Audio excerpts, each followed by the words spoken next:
அன்பு உறவுகளுக்கு இனிய வணக்கங்கள். துலாம் ராசி அன்பர்களுக்கு சனி பகவான் வரக்கூடிய மார்ச் 29ஆம் தேதியிலிருந்து ருணரோக சத்ருஸ்தானமான 6ஆம் பாவகத்துல சஞ்சாரம் செஞ்சு ரோக சனியா பலன்களை கொடுக்க போறார். அடுத்த 2.5 ஆண்டுகளுக்கு துலாம் ராசியை பொறுத்த வரைக்கும் சித்திரை 3-4ஆம் பாதங்கள், சுவாதி 1-2-3-4ஆம் பாதங்கள், விசாகம் 1-2-3ஆம் பாதங்களை உள்ளடக்கியது துலாம் ராசி.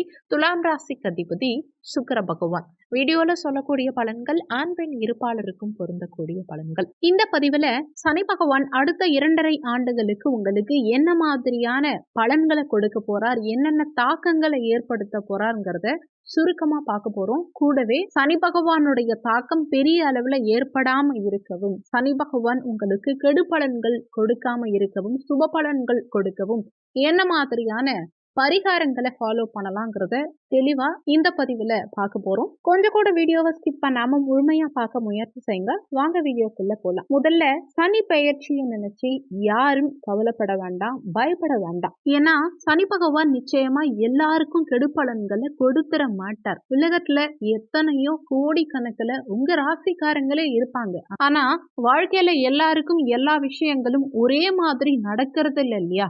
இதுக்கு காரணம் அவங்க செஞ்ச கர்ம வினை. ஒவ்வொருத்தவங்களுக்கும் சுயஜாதகம் வேறுபடும். கோச்சாரம் 20% ஒர்க் பண்ணும், பேலன்ஸ் 80% 80% அளவுக்கு உங்க சுயஜாதகத்துல இருக்கும் கிரக நிலைகள் அமைப்புகளின் படியும், அதே மாதிரி இப்போதைக்கு உங்களுக்கு நடக்கும் தசாபுத்தியின் படியும் தான் உங்களுக்கு பலன்கள் உங்க வாழ்க்கையில நடக்கும். அதனால என்னதான் சனி பகவான் சுமாரான இடத்துல வந்தாலும், சூப்பரான இடத்துல வந்தாலும் மேஜரா உங்க சுயஜாதகப்படிதான். அதே மாதிரி உங்க சுயஜாதகத்துல சனியினுடைய சஞ்சாரத்தை பொறுத்தும் அவர் எந்த சாரம் வாங்கி உட்கார்ந்துருக்காரு, பகை வீட்டுல உட்கார்ந்துருக்காரா, நட்பு வீட்டுல உட்கார்ந்துருக்காரா, ஆட்சி பலம் பெற்று இருக்காரா, நீச்சமா இருக்காரா, உச்சமா இருக்காரா, இதையெல்லாம் பொறுத்து பலன்கள் நிச்சயமா மாறுபடும். இன்னொன்னு, சனி பகவான் கர்ம காரகன். அவரவர் செய்த கர்ம வினைக்கேற்ப பலன்களை பிரிச்சு கொடுப்பார். நீங்க நல்லது பண்ணிருந்தீங்கன்னா உங்களுக்கு நற்பலன்களை அதிகம் வாரி வழங்குவார். கெடுபலன்கள் செய்திருக்கும் பட்சத்துல சில கெடுபலன்களை சனி பகவான் நிச்சயமா கொடுப்பார். ஏன்னா நீதிமான், கர்ம காரகன். நிச்சயமா அவரவர் செய்த நீதி, நியாயம், கர்ம வினைகளுக்கு ஏற்பதான் சனி பகவான் பலன் கொடுப்பாரே தவிர நிச்சயமா சனி பகவான் எல்லாருக்கும் கெட்டது செய்ய மாட்டார். அதனால நல்லது பண்ணவங்க, நல்லது பண்றவங்க, நல்லதே நினைக்கிறவங்க சனி பகவானை நினைச்சு பயப்பட வேண்டாம். ஏற்கனவே கடந்த காலகட்டங்கள்ல பஞ்சமஸ்தானத்துல சனி பகவான் ஆட்சி பலம் பெற்று சஞ்சாரம் செஞ்சுட்டு இருந்தார். பஞ்சம சனியா இருந்தும் பெருசா உங்களுக்கு நற்பலன்களை சனி பகவான் ஏற்படுத்தல. உங்க ஆசைகள் நிறைவேறல, பெரிய அளவுல மகிழ்ச்சி இல்லை, குழந்தைகளால சங்கடங்கள், எதிர்பார்த்த வாழ்க்கை நிச்சயமா அமையல, குழந்தைகளை படிக்க வைக்கிறதுக்கு நிறைய விரைய செலவுகள் ஆச்சு. அடுத்து நண்பர்களாலையும் பிரச்சனை, கூட்டு தொழில் பண்ணி கூட்டாளிகளாலையும் பிரச்சனை, நிறைய மன கஷ்டம், பிரச்சனைகளை தான் சனி பகவான் அதிகம் கொடுத்தார். கணவன் மனைவிக்குள்ளேயும் பிரச்சனைகள் இருந்தது. ஒரு சிலருக்கு கணவன் மனைவி பிரிஞ்சு போற அளவுக்கு கூட பிரச்சனைகளை ஏற்படுத்தினார். அவ்வளவு துன்பங்களையும் துயரங்களையும் தான் கடந்த காலகட்டங்கள்ல சனி பகவான் ஏற்படுத்தினார். அதே மாதிரி லாபங்களையும் பெருவாரியா கெடுத்தார். ஏன்னா லாபஸ்தானத்தை பார்த்தார். மூத்த சகோதர வகையிலையும் பாண்டிங்ஸை நிறைய குறைச்சிருப்பார், லாபங்களை கெடுத்திருப்பார். நிறைய பேருக்கு லாபமே இல்லை, ரொம்ப கஷ்டமா இருந்தது, லாபத்துல கை வச்சுட்டார். எந்த தொழிலுக்கு போனாலுமே அதுல நஷ்டத்துல கொண்டு போய் விட்டு சிரமத்துல தள்ளி விட்டாருங்கிறது தான் உண்மை. வேலைக்கு போறவங்களுக்கும் பணியிடத்திலையும் ஒரு நிம்மதி இல்லாத சூழல். குடும்பமும் நம்ம பேச்ச கேட்கல. குடும்பத்துக்காக நம்ம எவ்வளவுதான் கஷ்டப்பட்டு உழைச்சாலும் நம்ம ஒருவேளை சாப்பாடு கூட நிம்மதியா சாப்பிடாம குடும்பம் குடும்பம் குடும்பம்னு குடும்பத்துக்காக ஓடியும் குடும்பம் கூட நம்ம பேச்ச கேட்கல. குடும்பத்திலயும் ஒரு நிம்மதி இல்லாத சூழல். நம்ம பேச்சுக்கு தான் மரியாதை இல்லைன்னா நம்மள ஒரு மனுஷனா கூட பெருசா மதிக்கல. யாரும் நம்ம வாக்குக்கு கட்டுப்படல, நம்ம பேச்ச கேட்கல. பூர்வீக நிலத்திலையும் பிரச்சனை வந்திருக்கும். பூர்வீகம் சார்ந்த விஷயங்கள்ல நிறைய தொந்தரவுகளை கடந்த காலகட்டங்கள்ல நிறைய துலாம் ராசி அன்பர்கள் ஃபேஸ் பண்ணியிருப்பீங்க. என்ன காரணம்னா 5ஆம் இடத்துல சனி பகவான் அமர்வது அவ்வளவு சிறப்பில்லை. அதுலயும் ஆட்சி மூல திரிகோணம். இங்க சனி அமர்வது அவ்வளவு சிறப்பு இல்லைங்கிறது தான் உண்மை. சரி, இனிமேலாவது சனி பகவான் நமக்கு ஏதாவது நற்பலன்களை கொடுப்பாரான்னு காத்துக்கிட்டு இருக்க துலாம் ராசி அன்பர்களுக்கு நிச்சயமா 6ஆம் இடத்துக்கு பெயர்ச்சியாகி சனி அமரும் போது ரோக சனியா ருணரோக சத்ருஸ்தானத்துல சனி அமர்வது நிச்சயமா நற்பலன்களை ஏற்படுத்தும். ஏன்னா பொதுவாக பாவ கிரகங்கள் திரிகோண ஸ்தானங்களில் அமரும் போது சிரமத்தை தான் கொடுப்பாங்க. அந்த வகையில் தான் கடந்த காலகட்டங்களில் உங்களுக்கு சிரமங்களை ஏற்படுத்தினார். பொதுவாகவே சனி பகவான் 3, 6, 11 இந்த இடங்கள்லாம் அமரும் போது விசேஷ பலன்களை தான் ஏற்படுத்துவார். அப்போ கும்பத்திலிருந்து மீன ராசிக்குள்ளே போகும்போது என்ன மாதிரி நற்பலன்களை சனி பகவான் கொடுக்க போறாருங்கிறத இப்போ பார்க்கலாம். 6ஆம் இடம் ருணரோக சத்ருஸ்தானம். ருணம்னா கடன், ரோகம்னா வியாதி, சத்ருன்னா பகைவர்கள், எதிரி, கடன், நோய், பகைவர்கள், வம்பு, வழக்கு இதையெல்லாம் குறிக்கக்கூடிய ஸ்தானம் இந்த 6ஆம் பாவகம். இங்க சனி அமரும் போது இருக்கும் இடத்தை பெருசா கெடுக்க மாட்டார், கடன் நிவர்த்தியாகும். இங்க சனி அமரும் போது கடந்த காலகட்டங்களை நீங்க வாங்கிய கடன்களை இந்த காலகட்டத்துல அடைப்பீங்க. அதே மாதிரி இவ்வளோ நாளா உங்களுக்கு பூர்வீக வகையில இருந்த பிரச்சனைகள், புத்திரர்கள் வகையில இருந்த பிரச்சனைகள் அனைத்தையும் சரி செய்வார். குழந்தை பாக்கியத்துக்காக எதிர்பார்த்து காத்துக்கிட்டு இருந்தவங்களுக்கு இந்த காலகட்டத்துல நிச்சயம் குழந்தை பாக்கியம் இருக்கும். காதல்ல கடந்த காலகட்டங்கள்ல கடுமையான கஷ்டத்தை சனி பகவான் கொடுத்திருப்பார். இப்போ காதல்ல இருந்த பிரச்சனைகள் நீங்கும், எதிர்பார்த்த வாழ்க்கை அமையும், காதல் திருமணம் அமையறதுக்கான வாய்ப்புகள் நிறைய துலாம் ராசி அன்பர்களுக்கு இந்த காலகட்டத்தில் சாதகமாக இருக்கும். வேலைக்காக எதிர்பார்த்து காத்துக்கிட்டு இருந்தவங்களுக்கு நீங்க படிச்ச படிப்புக்குண்டான நீங்க எதிர்பார்த்த வேலை நிச்சயமா இந்த காலகட்டத்தில் கிடைக்கும்.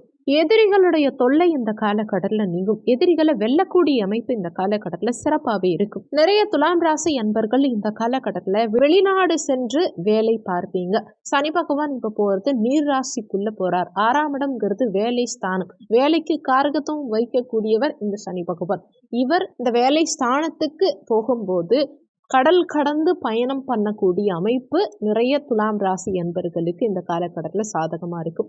வெளிநாடு செல்வதற்காக காத்துக்கிட்டு இருக்கக்கூடிய துலாம் ராசி அன்பர்களுக்கு இது 100% சாதகமான காலகட்டம். சனி பகவான் தன்னுடைய 3ஆம் பார்வையை அஷ்டமஸ்தானத்தை பார்க்கிறார். சனி பார்வை படுமிடம் கெடும்.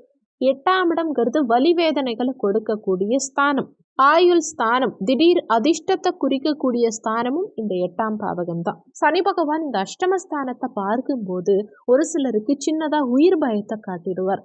ஏதாவது உடல் உபாதைகளை ஏற்படுத்துறதுக்கு வாய்ப்புகள் இருக்கு. சின்ன உடல் உபாதைனா கூட ஒரு சிலர் இந்த காலகட்டத்தில் ஏதாவது பெருசா வந்துருமோ அப்படின்னு பயப்படுறதுக்கு இந்த காலகட்டத்தில் வாய்ப்புகள் அதிகம். மனசளவில் கொஞ்சம் பாதிக்க வைப்பார். அதனால ஏதாவது உடல் உபாதைகள் வந்தா கூட தகுந்த மருத்துவ சிகிச்சை எடுத்துக்கோங்க. அதை நினைச்சு பெருசா பயப்பட வேண்டாம். உடல் நலம் சார்ந்த விஷயங்கள்ல விழிப்புணர்வோடு இருந்துக்கோங்க. ஆனா அதை நினைச்சு அதிகமா யோசிச்சு பெருசா பயந்துக்க வேண்டாம். அதே மாதிரி சனி 8ஆம் இடத்தை பார்க்கிறார். திடீர் அதிர்ஷ்டம் ஏதாவது கிடைச்சிரும் அப்படிங்கிறதுக்காக ஏதாவது ஆன்லைனில் கேம் விளையாடுறது, லாட்டரி சீட்டு வாங்குறது, எங்கேயாவது பணம் இன்வெஸ்ட்மெண்ட் பண்ணுறது, இந்த மாதிரி விஷயங்களுக்குள்ளே போகாதீங்க. கண்டிப்பாக அது உங்களுக்கு பிரச்சனைகளை தான் ஏற்படுத்தும். இன்வெஸ்ட்மெண்ட் சம்மந்தமான விஷயங்களில் ரொம்ப கவனமாக இருந்துக்கிறது நல்லது. ஒரு சிலருக்கு உங்கள் பேராசையினால புதிய கடன் உண்டாகிறதுக்கும் வாய்ப்புகள் இருக்குது. இன்வெஸ்ட்மெண்ட் சார்ந்த விஷயங்களில் ரொம்ப கவனம் தேவை. அடுத்தவங்களை நம்பி எந்த இடத்துலையும் பணம் இன்வெஸ்ட்மெண்ட் பண்ணாதீங்க. ஒரு சிலருக்கு உயரத்தின் மூலமாக உயரம் சார்ந்த விஷயங்களால் கண்டங்கள் உண்டாகலாம். அதனால உயரமான மேடான பகுதிகளுக்கு செல்லும் சமயத்தில் கவனம் தேவை. வண்டி வாகனங்களில் செல்லும் சமயத்திலையும் கவனம் தேவைப்படும். ஏன்னா சனி பகவான் 3ஆம் பார்வையை இந்த அஷ்டமஸ்தானத்தை பார்க்குறார். முற்பிறவியில் செய்த கர்மாக்களையும் இந்த காலகட்டத்தில் ஏற்படுத்தும். அதாவது முற்பிறவில நீங்க என்ன கர்மா பண்ணியிருக்கீங்களோ, நல்லது பண்ணீங்களோ கெட்டது பண்ணீங்களோ அதை இந்த காலகட்டத்தில் மேக்சிமம் நீங்க ஃபேஸ் பண்ணுவீங்க. அதுக்கு தகுந்த மாதிரி முற்பிறவி கர்மாக்கு தகுந்த மாதிரியான பலன்களை தான் இந்த காலகட்டத்தில் உங்களுக்கு சனி பகவான் ஏற்படுத்துவார். சுயஜாதகமும் அதுக்கு துணை நிற்கும். அதனால சுயஜாதகத்துல என்ன தசாபுத்தி நடக்குதுங்கிறதுக்கு ஏற்ற மாதிரி பரிகாரம் பண்றது இன்னும் சிறப்பை உண்டாக்கும். உங்க சுயஜாதகத்தையும் நல்லா அலசி ஆராய்ஞ்சு பார்த்து அதுக்கேற்ற மாதிரி அடுத்த 2.5 ஆண்டுகளை நீங்க திட்டமிட்டுக்கிறது உங்களுக்கு சிறப்பு. அடுத்து 12ஆம் பாவகத்தை பார்க்கிறார். அப்போ உங்களுக்கு இருக்கக்கூடிய தேவையில்லாத விரய செலவுகளை மேக்சிமம் சனி பகவான் இந்த காலகட்டத்தில் தடுத்துருவார். பயண சயன போகஸ்தானம் 12ஆம் பாவகம். திருமணத்துக்காக பெண் தேடுறவங்க இல்ல மாப்பிள்ளை தேடுறவங்களுக்கு இந்த காலகட்டத்தில் நிச்சயமா திருமண பாக்கியம் இருக்கும். தாம்பத்தியம் சிறப்பாக கிடைக்கும். 12ஆம் பாவகத்தை சனி பார்க்கும் போது தூக்கம் கெடும். ஒரு சில துலாம் ராசி அன்பர்களுக்கு தேவையில்லாத சிந்தனைகள் அதிகம் வந்து தூக்கம் விடும். அதனால முடிஞ்ச வரைக்கும் தேவையில்லாத சிந்தனைகளை குறைச்சிக்கிறது உங்களுக்கு நல்லது. எதுவா இருந்தாலும் லேசா எடுத்துக்க பாருங்க. எதையும் மனசுல வச்சுக்காதீங்க. ரிலாக்ஸா எதையும் ஹேண்டில் பண்ண பாருங்க. ஒரு சில நேரங்கள்ல சனி பகவான் எந்த வேலையும் செய்ய விடாம ஒரு சோம்பேறித்தனத்தை கொடுத்துருவார். 12ஆம் இடத்தை சனி பார்க்கறதுனால ஒரு மந்தமான சோம்பேறித்தனம் நிறைய பேருக்கு இந்த காலகட்டத்தில் இருக்கும். அதனால முடிஞ்ச வரைக்கும் எப்பவும் சுறுசுறுப்பா இருக்க முயற்சி செய்யுங்க. சோம்பேறித்தனத்தை கைவிட பாருங்க. அடுத்து முயற்சி ஸ்தானம், இளைய சகோதர ஸ்தானம், தைரிய வீரிய ஸ்தானம், 3ஆம் பாவகத்தை சனி பகவான் பார்க்கிறார். இந்த 3ஆம் இடத்தை சனி பகவான் பார்க்கறது பெரிய அளவுல சிறப்பு இல்லை. ஏன்னா இளைய சகோதர உறவுகள் மூலமா இந்த காலகட்டத்தில் சில பிரச்சனைகளை சந்திக்கக்கூடிய சூழலையும் சனி பகவான் ஏற்படுத்துவார். இதுவரைக்கும் கடந்த காலகட்டங்கள்ல உங்க சகோதர உறவுகள் மூலமா பெருசா எந்த சண்டை சச்சரவுகளும் இல்லாம பிரச்சனை இல்லாம போயிருப்பீங்க. ஆனா இந்த அடுத்து வரக்கூடிய 2.5 ஆண்டு காலகட்டம் இளைய சகோதர வகையில ஏதாவது மனஸ்தாபங்கள் சண்டை சச்சரவுகள் நிச்சயம் உருவாக்குறதுக்கு நிறையவே வாய்ப்புகள் உண்டு. அதனால சகோதர வழியில விட்டு கொடுத்து செல்வது உங்களுக்கு நல்லது. கொடுக்கல் வாங்கல் எதுவா இருந்தாலும் 2 பேரும் பேசி முடிவெடுக்கிறது நல்லது. உங்க பூர்வீக சொத்துலயோ இல்ல நீங்க வாங்கிய சொத்துலயோ ஏதாவது பங்கு பிரிக்கிறது இருக்கு, பாக பிரிவினை சம்பந்தமான விஷயங்கள் பெண்டிங் இருக்கு அப்படின்னா நீங்க கரெக்டா முறையா நல்ல முறையில பேசி தீர்த்துக்கிறது நல்லது.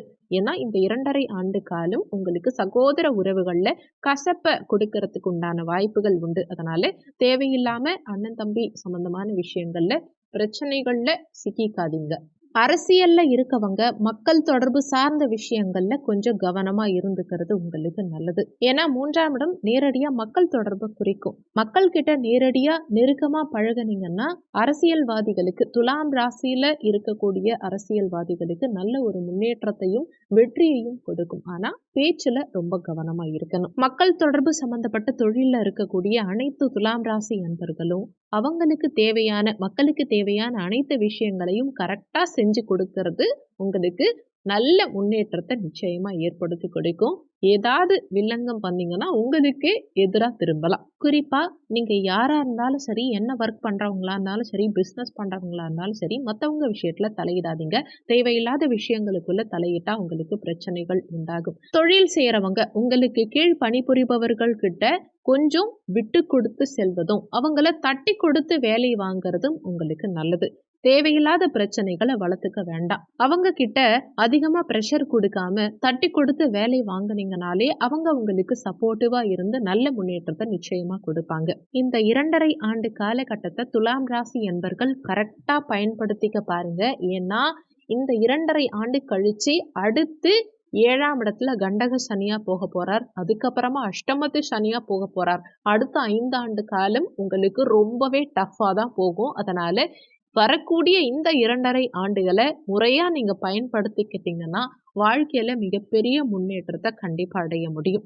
எந்த அளவுக்கு திட்டமிட்டு சிறப்பா செயல்பட முடியுமோ அந்த அளவுக்கு செயல்பட்டீங்கன்னா வாழ்க்கை உங்களுக்கு வெற்றி பாதையை நோக்கி சிறப்பா கொண்டு போகும். விரயங்களும் ஒரு சிலருக்கு இருக்கும். ஒரு சிலர் சோம்பேறித்தனமா தொழிலை ப்ராப்பரா கவனிக்காம இருக்கிறதுனால தொழில் ரீதியான விரயங்கள் உண்டாகலாம். திருமணம் சம்பந்தமான விஷயங்கள்லையும் சரியா முடிவெடுத்து செலவு பண்ண பாருங்க.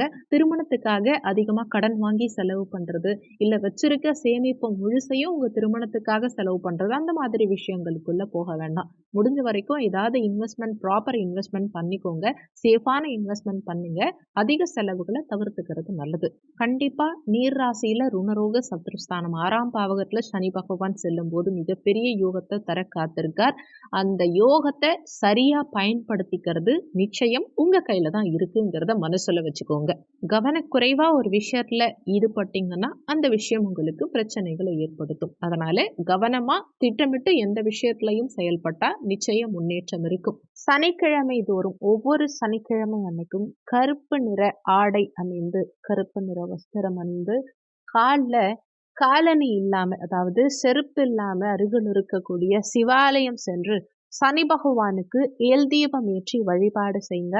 ஒவ்வொரு சனிக்கிழமை தோறும் துப்புரவு பணியாளர்களுக்கு செருப்பு, குடை, சாப்பாடு இந்த மாதிரி உங்களால முடிஞ்ச ஏதாவது ஒரு விஷயம் வாங்கி கொடுக்கலாம். அதே மாதிரி ஆஞ்சநேயர் கோவில் சென்று துளசி மாலை, வடை மாலை சாற்றி ஆஞ்சநேயர் வழிபாடு செய்யறதும் நல்ல மாற்றத்தை ஏற்படுத்தும். விநாயக பெருமானுக்கு சனிக்கிழமை தோறும் சூறை தேங்காய் உடைத்து அருகம்புல் மாலை சாற்றி இரட்டை தீபமேற்றி வழிபாடு செய்யறதும் நல்ல முன்னேற்றத்தை உங்களுக்கு ஏற்படுத்தி கொடுக்கும். வீடியோல கொடுக்கப்பட்டிருக்கிறது முழுக்க முழுக்க கோச்சார பொது பலன்கள். இது போக இந்த சுயஜாதகம் உங்க வாழ்க்கையில என்னென்ன மாதிரியான மாற்றத்தை உண்டாகும், அடுத்து என்னென்ன நிகழ்வுகள் உங்க வாழ்க்கையில நடக்க போது, சனி பகவானும் குரு பகவானும் ராகு கேது இந்த மாதிரி பிரதான கிரகங்கள் என்னென்ன மாற்றத்தை உங்க வாழ்க்கையில ஏற்படுத்துவாங்கங்கிறது தெரிஞ்சுக்கணும்னு நினைச்சீங்கன்னா மேல ஸ்கிரீன்ல ஜாதகம் பார்க்கன்னு கொடுத்திருக்க நம்பருக்கு வாட்ஸ்அப் பண்ணி உங்க சுய ஜாதகத்தை பார்த்துக்கோங்க. வீடியோல சொல்லப்பட்டிருக்க இந்த பரிகாரங்களை நீங்க முறையா ஃபாலோ பண்ணும் பட்சத்துல பெரிய அளவுல சனியால உங்களுக்கு தாக்கங்கள் ஏற்படாது. உங்களுக்கு வாழ்க்கையில முன்னேற்றம் ஏற்படணும், சனி பகவானால சுப பலன்கள் கிடைக்கணும்னு நினைச்சீங்கன்னா வீடியோல சொல்லப்பட்டிருக்க இந்த பரிகாரங்களை முறையா பின்பற்றுங்க. இந்த வீடியோ உண்மையாவே உங்களுக்கு பயனுள்ளதா இருக்குன்னு நினைச்சீங்கன்னா உங்க ஃப்ரெண்ட்ஸ்க்கும் இந்த வீடியோவை ஷேர் பண்ணுங்க. அவங்களும் உங்களால பயன்பெறும் போது அந்த புண்ணியம் உங்களுக்கும் கிடைக்கும். இந்த வீடியோல உங்களுக்கு ஏதாவது சந்தேகம் இருந்தா கீழே இருக்க கமெண்ட் செக்ஷன்ல சொல்லுங்க. நன்றி. மற்றும் ஒரு நல்ல பதிவோடு மீண்டும் உங்களை சந்திக்கிறோம்.